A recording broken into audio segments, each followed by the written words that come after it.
Boa noite, meus irmãos, graças e paz. Domingo, dia 24 de janeiro, fase vermelha novamente. E nós, com cuidado com a nossa comunidade, já conversado, hoje não teremos a programação de culto presencial. E nesse momento quero dedicar, um momento para nossa querida, saudosa irmã Iracema, e dizer que se tinha alguma coisa que ela poderia nos ensinar, e muitas coisas ela nos ensinou, foi perseverança. Não se deixar abater pelas amarguras, pelas tristezas da vida, acreditando uma fé que acredita em Deus, né? E por isso eu trouxe para nós hoje uma leitura da Palavra de Deus. São duas leituras, mas eu quero mostrar como Deus é maravilhoso em toda a história dele. Quando o povo saiu da escravidão, né, passou o Mar Vermelho, e Moisés, chegando lá no final, não passou a terra prometida, né, Canaã, e passou o cajado a Josué. E eu quero dizer que a irmã Iracema cumpriu o seu tempo nessa terra e entregou o cajado à família e entregou o cajado também da primeira igreja batista a nós, que estamos lá. E o Senhor fala a seguinte coisa aqui em Deuteronômio 31, 8. O próprio Senhor irá à sua frente e estará com você. Ele nunca o deixará, nunca o abandonará. Não tenha medo, não desanime.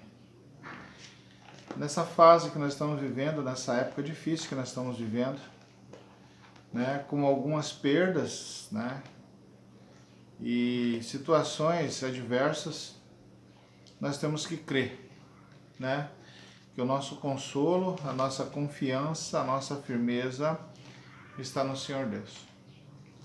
Que é Ele que nos vai dar vitória e que é Ele que nos dará a chegada, o cumprimento da Sua palavra em nossas vidas e o cumprimento também da obra que Ele colocou em nossas mãos. O sábio Salomão, lá em Eclesiastes capítulo 3, de 1 a 8, ele fala sobre o tempo, há tempo para tudo, e esse tempo é um tempo, e ele fala que é um tempo de chorar, é um tempo de sorrir, né? Um tempo de paz e tempo de guerra, tempo de vida e tempo de morte, então tem seu tempo nesse destino, e ele é uma pessoa que depois de passar tantas coisas, experimentar de tudo, ele fez uma reflexão, né, sobre a vida que ele teve. Mas também Jeremias ele é conhecido como o profeta da destruição ou das más notícias, né? Porque ele foi um profeta na época em que Jerusalém estava sendo invadido por Babilônia.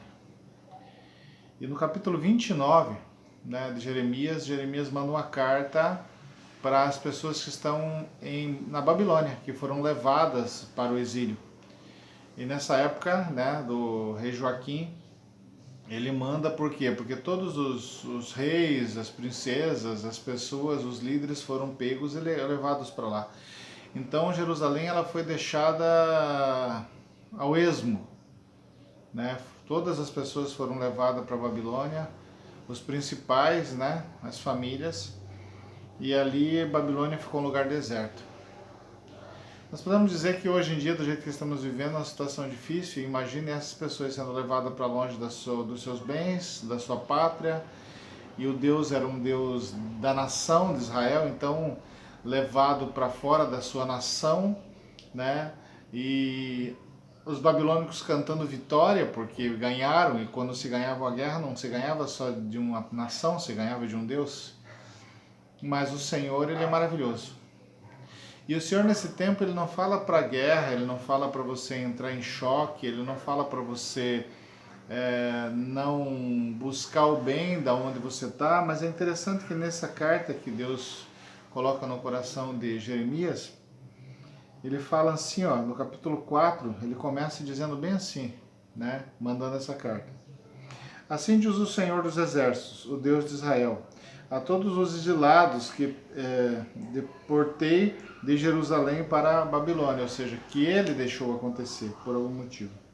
Construam casas e habitem nelas, plantem jardins e comam de seus frutos. Casem-se, tenham filhos e filhas. Escolham mulheres para casar-se com seus filhos e deem as suas filhas em casamento.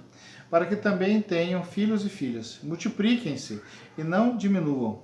Busquem a prosperidade da cidade para a qual eu os deportei, e orem ao Senhor em favor dela, porque a prosperidade de vocês depende da prosperidade dela. Porque assim diz o Senhor dos Exércitos, o Deus de Israel: não deixem que os profetas e adivinhos que há no meio de vocês os enganem. Não deem atenção aos sonhos que vocês os encorajam a terem. Eles estão profetizando mentiras em meu nome.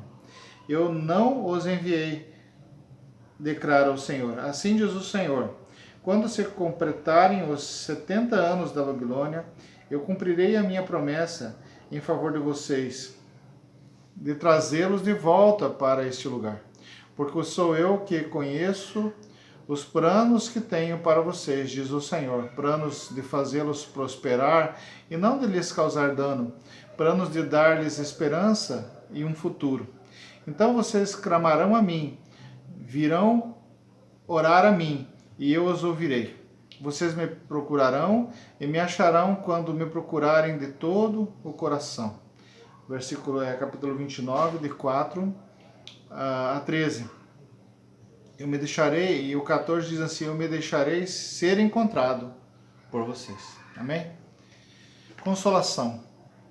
Nós vemos que Deus, ele aqui está falando com um povo que se sentia já sem pátria, sem família, sem nenhum tipo de esperança. Talvez muitas vezes nós nos achamos em algumas situações sem esperança ou sem nenhum tipo de consolo.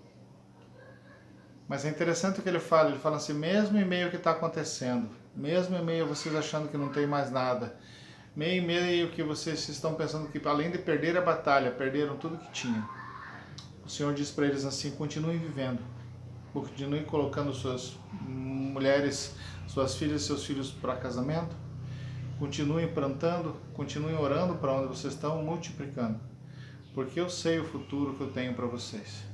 Minha palavra hoje é dizendo assim: a gente está passando por um momento de dificuldade, mas Deus sabe de todas as coisas. E aqui ele fala que um dia buscará e trará o seu povo, né? E eu creio que hoje em dia o nosso lugar e aonde ele nos buscará vai ser para viver ao lado dele nos reinos dos céus. Então um dia nós estaremos todos juntos como uma só nação, né? E que Deus conforte o nosso coração e nos dê força para esperar no Senhor e acreditar que Ele é dono do nosso propósito, da nossa vida e do nosso futuro, tá? Fiquem com Deus e Deus abençoe. Uma ótima semana para todos, né? Com o amor de Deus, com a graça do nosso Senhor Jesus Cristo e com a consolação do Santo Espírito. E que os anjos estejam acampados ao redor de vocês, de todos nós, para que nós possamos sim estar em paz e guardados pelo Senhor. Fique com Deus e Deus abençoe.